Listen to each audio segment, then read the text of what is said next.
Hello and welcome to this week's episode of War Games Geek. This week I've started work on an Anglo-Saxon army and I'm starting with a unit of cavalry. This is painted to a tabletop gaming standard. So what I've done here is I've already primed this figure with desert yellow from the Army Painter range of paints, and I've gone in there and I'm working now on the face and hands, and for that I'm using barbarian flesh. So I've bought these figures. They were already primed when I bought them, but whoever had them before had them in a drawer, I think, and just took them out from time to time and shook them up a bit and then put them back in the drawer again.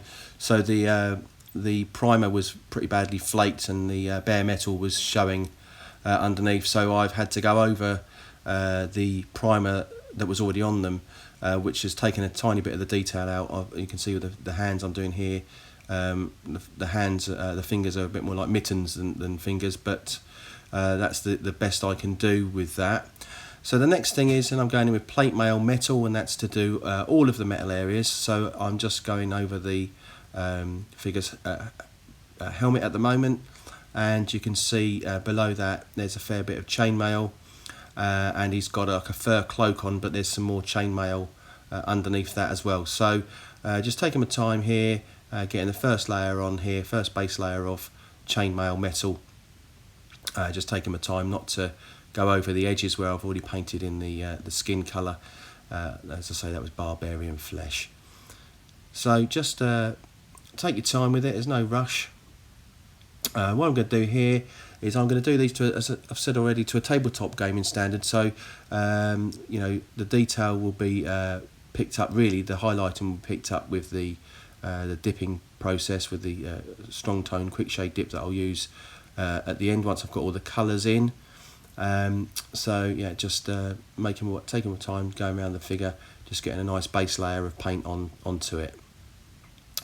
So that's the helmet now done, and I'm going in to do the chainmail on the chest area. I'll just bring that in a bit closer, you can see. And I've also done the centre of his shield, the boss of his shield there. So just coming down and doing all of the chainmail areas. There's like a little belt thing there, so just go around that, and we're getting this. It's already starting to take shape, starting to look good already. So that's the chainmail done. That's the helmet done. I've done the tip of his spear as well that you can see there, and as I say, the boss of his shield as well.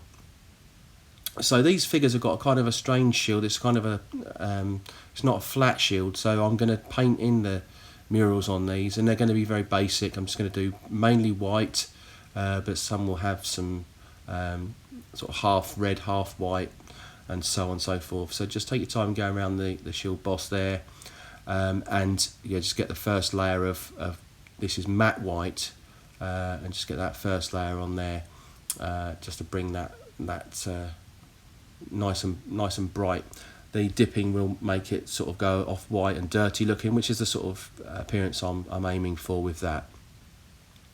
Okay, so that's had two coats of the matte white, and so what I'll be able to do is I'll either put a simple shield pattern on that, or I might just leave it white, but we'll see as we go along how I feel about that.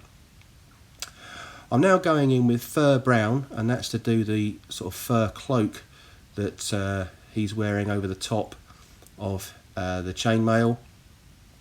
And the good thing with the Army Painter primer colours is that there's quite a range of colours.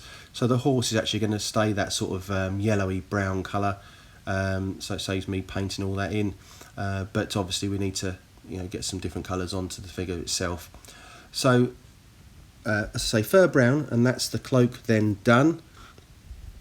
So what's left to do then is we need to do the boots and the sort of trousers of the figure, the belt area, some of the detail on the horse, and obviously the ground for that as well. So what we're going to do now is just pointing those bits out that I've just mentioned. So the next stage then is to, once that's all dry, and do let it dry, once it's all dried off, we're going to then go on to the next stage. I'll just show you the figure as he is done at the moment. And what I'm going to do here is I'm going to go in and I'm going to use something a bit brighter this time. I'm going in on the trousers, and I'm using Void Shield Blue. It's a nice bright blue which will darken down once we've got the shade on that. So Void Shield Blue for the trousers. Excuse my fingers in the way a little bit there, but you can see what I'm doing there. So just getting that Void Shield Blue on, and just make sure we get it on into all of the little recesses. There's a little bit around the back here behind the spear as well, so we just got to get into that area. Quite pleased with that. A little bit more that I've missed there, and then we'll go around and do the other side of the other leg as well. So just get in there, make sure we've got a nice coat on that, and then we come around to the other side, and again, just get the other leg done. So let's get that across there. Once we've got a coat on this, the Void Shield Blue does seem to be a bit thin, so I'll give that a couple of coats. In fact, you know, to be fair, most of it gets a second coat anyway, particularly the sort of white on top of any other colour. It's just the other sort of shades do come through, so yeah, give it a couple of coats. Now I'm going in, I'm doing the sort of rug over which would be the sort of saddle area, and for that I'm using Demonic Yellow. So some nice bright colours on this particular figure. So that's Demonic Yellow for the rug that he's sitting on there. As you can see, I'm using a nice thin brush for this. There's the figure. You could paint them separately. As I say, I bought these already done, so they were already mounted, but they do come separate, so you can actually paint the figure and the horse separately if you wanted to make it easier for yourself. But I've had to make do with what I've picked up here. I got these on eBay. I think I've got about 12. I think there might be 13 of them. It's a bit of an odd number, which it's going to look a bit funny ranked up. But yeah, 13 of them, and I think I paid about £8. You know, just a lucky buy there. So for the tail and the mane, I'm using matte white. So just a bit of a contrast to the colour of the horse's body. And what you'll see is when I show you the whole unit all done, I'm just doing them all random different colours. I've actually got to the end of the video, and I've got 3 that are still drying at the moment. So although I've got 13 figures, I've actually with this one that'll be 10 completed for the purpose of the video. So for the straps, for the horse's straps here, again, just something that stands out. So for this one, I'm just trying to think of the colour. It wasn't a black this time. I went for a stone colour, which was dark stone. I used for that. So anything that could look, you know, just to sort of contrast against the straps. So once that's all done, we've now got to do the shaft of the spear still, and I've got to do some of the boots. And for the boots, I'm using leather brown. So yeah, nice straightforward colour for that. Not a bit of leather brown on his leather boots. So just take your time getting all the recesses here. So that's that done, both sides. And what I've also done is I've picked up, you can see at the back of the horse there, I've used some weapon bronze for the little buckles and things like that that are on the sort of straps that send the straps off in different directions. I don't know what they're called, but yeah, weapon bronze for those.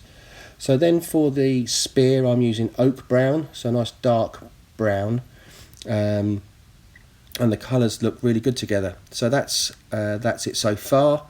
So what's next to do then is we need to get him into some dip. I'm just having a look around, just making sure that I've not missed anything.